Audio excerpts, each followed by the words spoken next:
With solar, the sun can fully power this tiny home. Here's a look at a day in my life. First, I open the blinds, then open up my Go Power app, check my current state of battery charge, and we're at 100%. Looking pretty good this morning. I'm going to show you guys what it's like to be completely off-grid, working and living from this tiny home. When I'm ready to start the morning, I turn on the inverter, plug in my devices into the inverter outlets, which pull energy from the sun. Items I'm constantly charging are computer, watch, GoPro, AirPods, batteries, vacuum. During peak sun hours, I utilize the sun to charge everything up and power my workday. Alright, so I got some work done. I have things charging up and I'm gonna go take a shower. Turn on the water pump, water heater, and turn on the shower. All ready to go.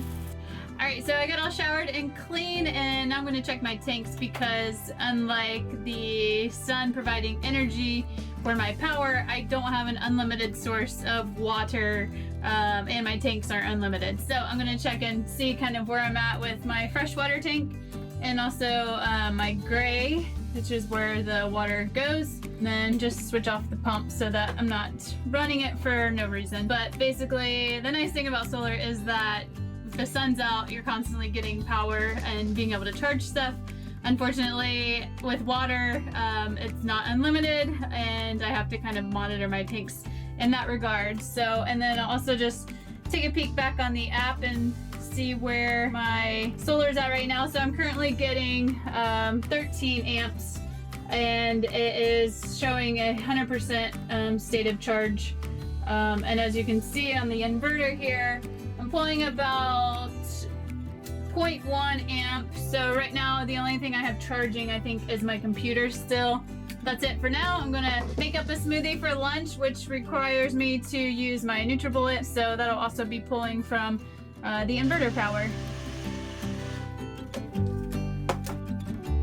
Come midday, it gets a little warm, so I go and open up the fans, get some airflow moving, and take my work outside. One of my favorite things about being able to be off the grid are beautiful places like this. Taking advantage of the river, going for a nice midday swim.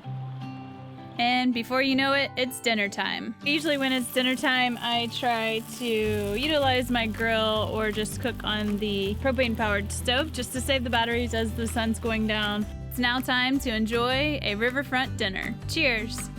With some daylight still left, I enjoy some time on the river. Once the sun goes down, my tiny home is powered by the 4 12-volt batteries that I have. With a 400 amp hour reserve, I can pretty much run as normal, including even running the heat.